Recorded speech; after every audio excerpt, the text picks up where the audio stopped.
Hi students, कैसे हैं आप सब लोग। मैं हूं बी कॉमर्स का मेंटर और आज मैं आप सभी को परफॉर्मेंस अप्रेजल के एरर्स के बारे में बताने जा रहा हूं। परफॉर्मेंस अप्रेजल के प्रोसेस के दौरान क्या क्या एरर्स होते हैं, क्या क्या गलतियां होती हैं परफॉर्मेंस अप्रेजल के प्रोसेस के दौरान, उसके बारे में आपको बताने जा रहा हूं।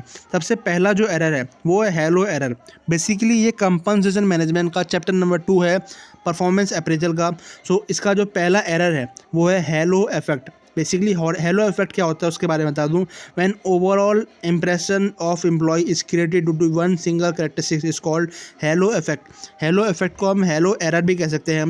हेलो एरर के अंदर ओवरऑल इंप्रेशन लिया जाता है सारे के सारे एम्प्लॉयज़ का। मतलब अगर किसी एम्प्लॉय का ओवरऑल इंप्रेशन ले लिया जाए किसी एक कैरेक्टरिस्टिक्स के बदले तो उसे कहते हैं हेलो इफेक्ट। मतलब कोई एम्प्लॉय टाइम टू टाइम आता हो, डेली कोई किसी कंपनी के अंदर डेली टाइम टू टाइम आता हो और बहुत अच्छे कपड़े पहनता हो, तो ये इसकी एक कैरेक्टरिस्टिक्स हो गई। उसके बदले हम उसको ए 100 में से 100 रेटिंग दे दें, उसको कहें कि सबसे ज़्यादा अच्छा एम्प्लॉय है, पूरा अच्छे तरीके से काम करता है, मगर उस एम्प्लॉय की एक्चुअल में परफॉर्मेंस अच्छी ना हो तो उसे कहेंगे हेलो एरर। मतलब यहाँ पे उसकी सिर्फ एक कैरेक्टरिस्टिक्स के बदले एक कैरेक्टरिस्टिक्स की वजह से हमने उसको 100 रेटिंग दे दी, 100 की 100 रेटिंग दे दी। और वो क्यों दे दी? क्योंकि वो टाइम टू टाइम आता था और बहुत अच्छे कपड़े पहनता था, इस वजह से उसको अच्छी रेटिंग दे दी। तो ये कहते हैं हेलो एरर। यहाँ पे सिर्फ एक कैरेक्टरिस्टिक्स के बदले पूरी की पूरी ओवरऑल इंप्रेशन में जो अप्रेजल है उस पर फ़र्क पड़ जाता है। सो ये हेलो इफेक्ट नहीं होना चाहिए। जो अप्रेजर है या रेटर है, जो रेट देने वाला है, नंबर देने वाला है, उसको सारे के सारे पर्सपेक्टिव से सोचना चाहिए और एम्प्लॉय की परफॉर्मेंस को भी जज करना चाहिए। उसकी टीम बिल्डिंग क्वालिटीज़, उसकी लीडरशिप क्वालिटीज़, उसकी स्किल्स पे ध्यान देना चाहिए और उसके हिसाब से उसको रेटिंग देनी चाहिए। नेक्स्ट है horn effect. Horn effect halo effect का थोड़ा सा अपोजिट है। यहाँ पे हेलो इफेक्ट में कोई भी जो हेलो इफेक्ट में क्या होता था, एक सिंगल कैरेक्टरिस्टिक्स की वजह से ओवरऑल इंप्रेशन बनता था, वो चाहे पॉजिटिव वे में हो, वो चाहे नेगेटिव वे में हो। मगर हॉर्न इफेक्ट हमेशा नेगेटिव वे में होगा। हॉर्न इफेक्ट हमेशा नेगेटिव वे में इंप्रेशन बनाएगा। मतलब when rater gives overall negative evolution on one negative quality is called horn effect. मतलब जब कोई एम्प्लॉयर कोई रेट देने वाला या अप्रेजर ओवरऑल नेगेटिव एवोल्यूशन कर ले, ओवरऑल नेगेटिव इंप्रेशन ले ले अपने अंदर, है ना। क्यों? सिर्फ एक नेगेटिव क्वालिटी की वजह से, उसे कहते हैं हॉर्न इफेक्ट। मतलब उसको लगता है कि ये बंदा जो है इसने एक गलती कर दी तो ये हमेशा हर बार सेम टू सेम गलती करेगा, उसे कहेंगे हॉर्न इफेक्ट। तो इसका एग्जांपल दिखा देता हूँ मैं आपको। इसका जो एग्जांपल है वो है कि अगर कोई एम्प्लॉय किसी एक दिन एक्सीडेंटली गलती से लेट हो गया किसी कंपनी के अंदर आने से, मतलब एक्सीडेंटली गलती से वो कंपनी के अंदर एक दिन लेट हो गया, तो एम्प्लॉयर को लगता है कि यार ये हर दिन लेट हो जाता है, ये पूरे के पूरे महीने लेट आता है, ये पूरे के पूरे साल लेट आता है, तो उसे कहते हैं हॉर्न इफेक्ट। मतलब एक नेगेटिव इंप्रेशन उसकी पूरी की पूरी इंप्रेशन को, पूरे के पूरे एवोल्यूशन को ख़राब कर देता है। तो ये कहते हैं हॉर्न इफेक्ट। ये नहीं होना चाहिए। अप्रेजर को सारे के सारे इफेक्ट पे ध्यान देना चाहिए, सारे के सारे पर्सपेक्टिव से भी फोकस करना चाहिए। उसकी परफॉर्मेंस, उसकी skill qualities, team building, leadership, है ना, टीम बिल्डिंग क्वालिटीज़, ये सारे के सारे। तो ये था हॉर्न एरर। उससे पहले था हेलो एरर। तीसरा नंबर का एरर है वो है लीनियंसी एरर। लीनियंसी एरर के अंदर कुछ मैनेजर क्या होते हैं, हर एम्प्लॉय को एवरेज रेटिंग दे देते हैं। मतलब चाहे वो घटिया हो चाहे वो बढ़िया हो, उसे कहते हैं लीनियंसी एरर। मतलब एम्प्लॉय चाहता है, लीनियंसी मतलब लीनियंट हो जाना।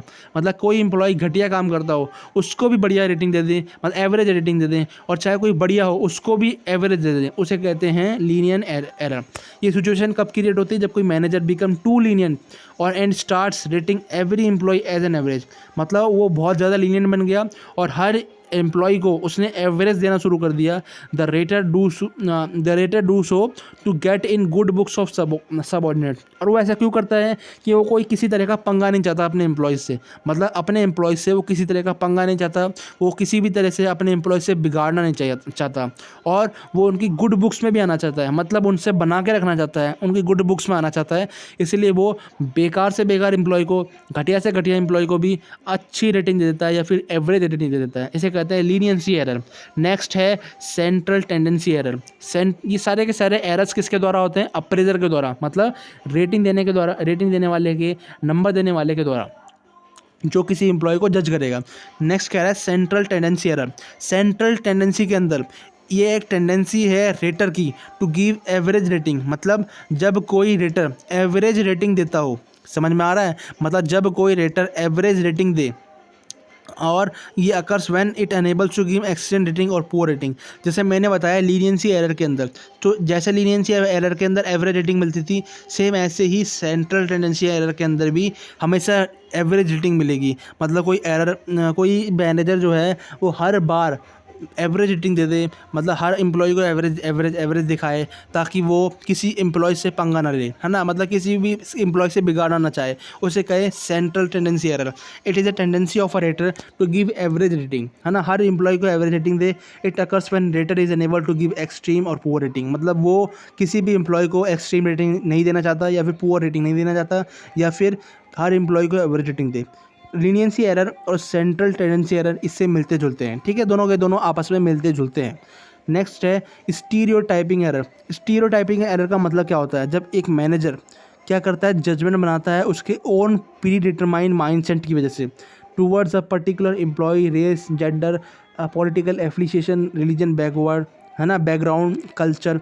बेसिकली इसका मतलब ये है कि जब कोई मैनेजर किसी अपने प्री डिटरमाइंड माइंडसेट की वजह से, मतलब उसका पहले से ही एक माइंडसेट बना हुआ है किसी रिलीजन के ख़िलाफ़, किसी बैकग्राउंड के ख़िलाफ़, किसी कल्चर के ख़िलाफ़, या किसी मेल या फीमेल के ख़िलाफ़, है ना, किसी पर्सन के ख़िलाफ़, तो उसे कहते हैं स्टीरियोटाइपिंग एरर। मतलब उस पर्सन का पहले से ही माइंडसेट ख़राब है किसी रिलीजन, किसी कल्चर, किसी मेल या फीमेल के ख़िलाफ़, है ना, तो उसे कहेंगे स्टीरियोटाइपिंग एरर। तो यहाँ पे क्या होता है, कई बार कोई एम्प्लॉय पहले से ही अपना एक माइंडसेट बना के रखता है जिससे कि वो गलत रेटिंग दे देता है किसी एम्प्लॉय को, या किसी भी एम्प्लॉय को वो गलत रेटिंग देता है या गलत ग्रेड दे देता है। लास्ट वाला एरर है रीसेंसी एरर।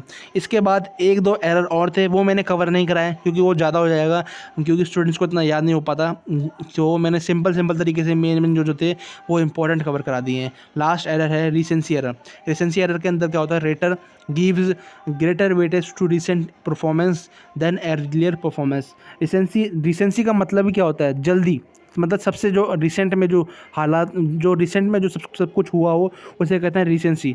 तो रिसेंसी का मतलब जो सबसे ज़्यादा रिसेंट में कोई परफॉर्मेंस करी हो किसी एम्प्लॉय ने, मतलब एम्प्लॉय की रिसेंट परफॉर्मेंस को फोकस किया जाता है as compare to previous year performance या प्रीवियस मंथ परफॉर्मेंस। मतलब किसी एम्प्लॉय ने रिसेंट में कोई बेकार काम कर दिया और पहले वो अच्छे काम कर रहा था, अच्छी परफॉर्मेंस दे रहा था, तो एम्प्लॉयज़ को ख़राब माना जाएगा। या फिर अगर कोई एम्प्लॉय रिसेंट में अच्छा काम कर रहा हो और प्रीवियस में बेकार काम कर रहा हो, तो उस एम्प्लॉय को अच्छा माना जाएगा, क्योंकि यहाँ पे रिसेंसी एरर को मद्देनज़र रखा गया है। मतलब यहाँ पे रिसेंसी एरर हुआ है, एम्प्लॉय की ओवरऑल पूरे साल की या 2 साल की या 3 साल की परफॉर्मेंस को फोकस नहीं किया, यहाँ पे सिर्फ उसकी करंट 1 मंथ की परफॉर्मेंस या 2 मंथ की परफॉर्मेंस या 1 साल की परफॉर्मेंस को देखा है, पुरानी परफॉर्मेंस को वहाँ पे मेजर नहीं किया। तो यहाँ पे रेटिंग भी इससे काफ़ी ज़्यादा अफेक्ट होती है, क्योंकि इस परफॉर्मेंस के अंदर करंट रेटिंग को ही हम फोकस करते हैं, ठीक है, समझ में आ रहा है। तो ये कहलाता है रीसेंसी एरर। ये सारे के सारे एरर मैंने कवर करा दिए। कोई भी डाउट हो आप मेरे से कमेंट में पूछ लीजिएगा, उसका रिप्लाई मैं आपको ज़रूर दूंगा। चैनल को वीडियो को लाइक ज़रूर कर दीजिएगा, लाइक बहुत कम आते हैं वीडियो में। और चैनल देखने के लिए थैंक यू। नेक्स्ट वीडियो में हम इसके आगे के चैप्टर के बारे में कवर करेंगे। वीडियो देखने के लिए थैंक यू।